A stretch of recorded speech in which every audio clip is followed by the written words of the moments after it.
Most people just want to break. I want to break from other people even.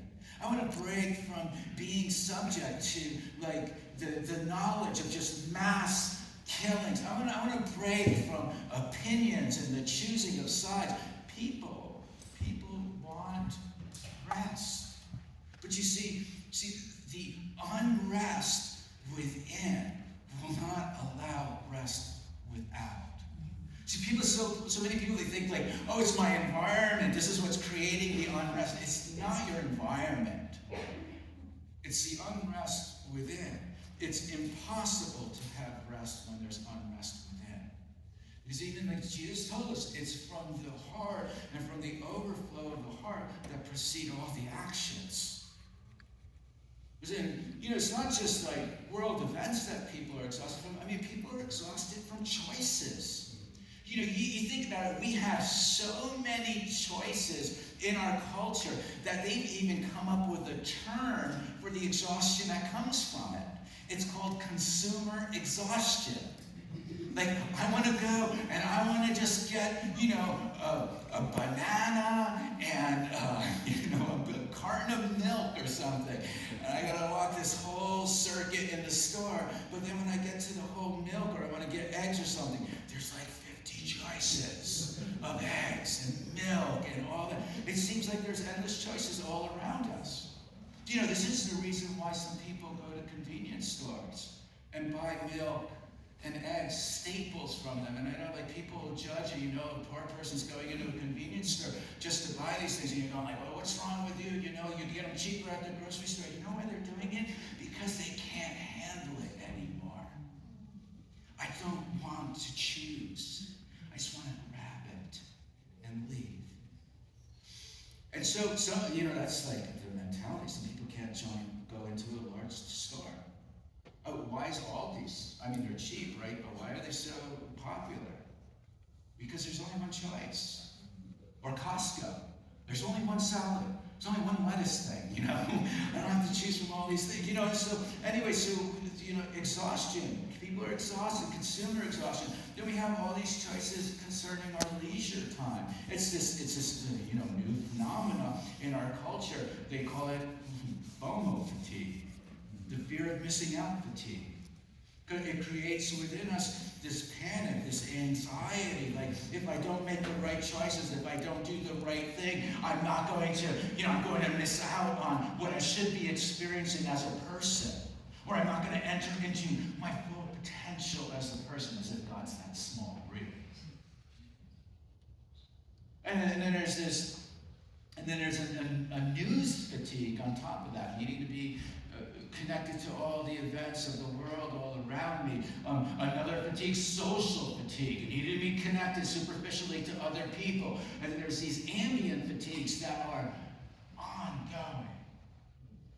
Ambient fatigue, climate change, and what's the effect it's going to have on me, mine, political views, and the fatigue from that, economic stability, and the fear of that, retirement security, relational security, just among a few. And these are, I think, eating fatigues. You can go on and on. I don't know what to eat, or I don't even know, I've got a full refrigerator. I don't know even what to put together, so I'm just going to do takeout. It is kind of funny, right? But these are fatigues. Whatever your primary fatigue of those are, they've left us exhausted all the time. All the time. And for others, there's just these undercurrents that are just constantly running. And they don't even need to focus on one of them or the other. I don't have to consciously acknowledge them. They just erode the soul. And they just leave this unrest within. The parents of young children, they have their own fatigue that just comes on, exhaustion that comes with raising kids. Kids alone and their energy. But if you have young kids, you have these constant bubbling exhaustions that are coming upon you because you have this responsibility to raise this child perfectly, right? Better than you were raised, and to protect this child. And you're looking around at the world it just creates all this unrest and fatigue. And so people are more stressed, more anxious, more triggered than any other time in any other generation on the planet. And we're supposed to be entering into the time when we were supposed to have the most leisure of any generation on the planet. Next week we're going to talk about that. And so we've entered into an era in the American culture that's been coined the Great Exhaustion. February 13th this year, as of February 13th, 47 million Americans have voluntarily resigned from their positions at work. Voluntarily. 47 million. Why? Because people are exhausted. And sure, yeah, demands on their work might have increased, absolutely, but this is what many researchers have found out about this, that these demands that the person has, this phenomenon that we're seeing, isn't necessarily because of the demands at the workplace at all. It's just simply that people's lives have left them exhausted. They just have unrest within. And the only control that they can seem to grab at and manage in any way is just to resign from work and walk off of it altogether. Can they afford it? It has nothing to do with being able to afford it. So work and resigning just seems like what a person can control. So 47 million Americans chose to resign to gain some kind of control back. It had, again, nothing to do with affordability. It's just simply that a person gets to this place where they say, I can't take it any longer. There's so many stressors in a person's life.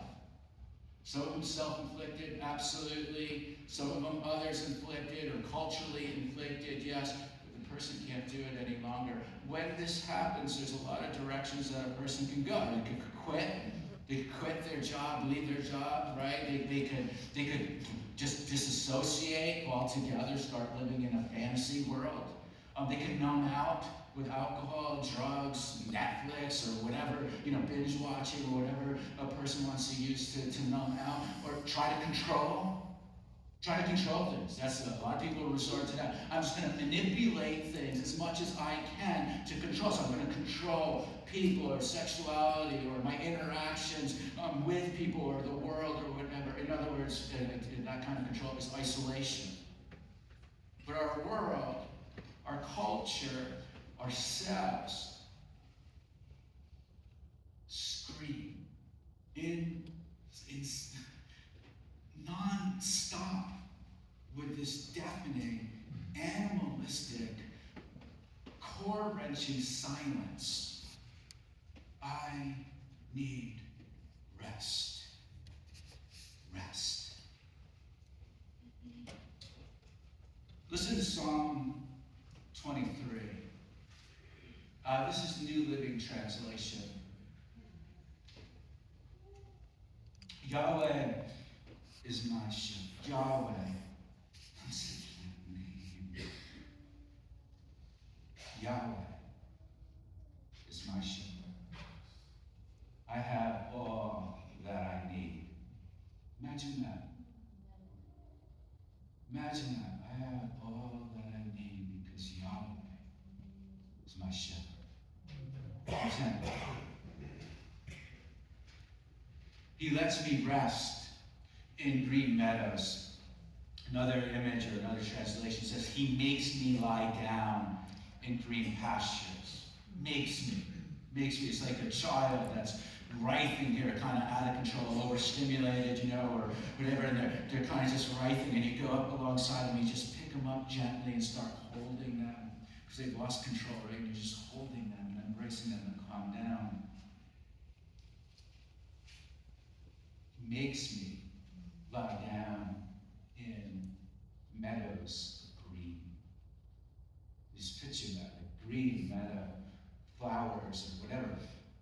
Sunshine, no ticks, right? Sunshine, all that, right?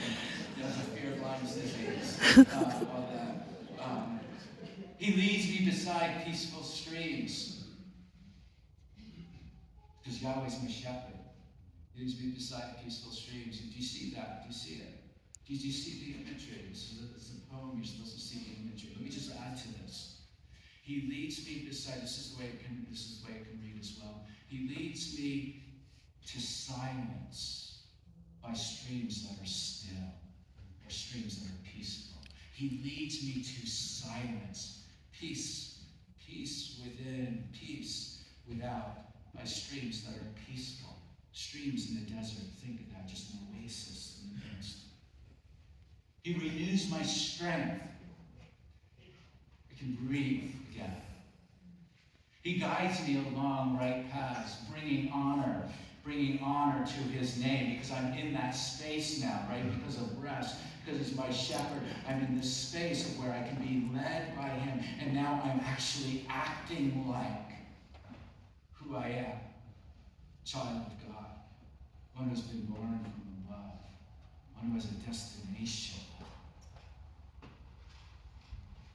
And even when I walk through the darkest valley, I will not be afraid, because you're close beside me. Your rod and your staff, they protect, they comfort me. In other words, you're not going to abandon me. You're close beside me. And you prepare a feast for me in the presence of my enemies. Listen to that.